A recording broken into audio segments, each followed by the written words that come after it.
Meu prezado amigo, há uma recuperação que Deus promete a toda pessoa que cai. Não sei se você já aprendeu isso na Bíblia, mas o Senhor Deus não solta a mão dos que caem, não. Ele segura, porque se soltar eles nunca mais vão ficar aprumados.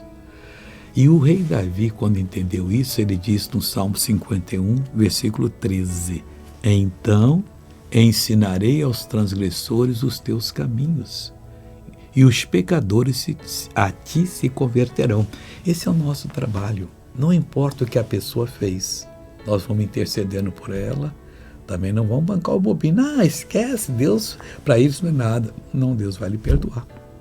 Você vai passar pela porta estreita e indo pelo caminho pela porta estreita, pelo caminho apertado. Você vai se livrar disso tudo.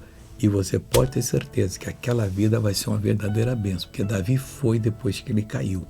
E quem cai tem o direito de ser reconduzido à presença de Deus. Veja essa pessoa abençoada. A minha filha está aqui, a grande graça é a vida dela. Ela estava na UTI entubada.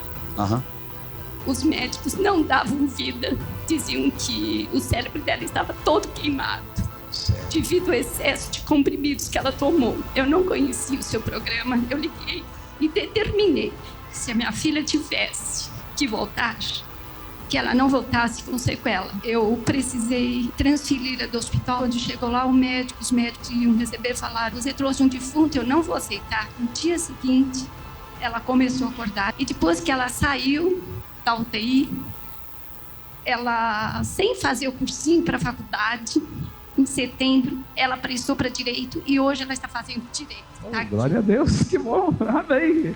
Como Deus te atendeu, viu? Agora eu quero orar por você, Pai.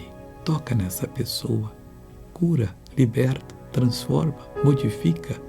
Meu Deus, em nome de Jesus, eu repreendo todo o mal que está nessa vida e digo: saia em nome de Jesus. Amém.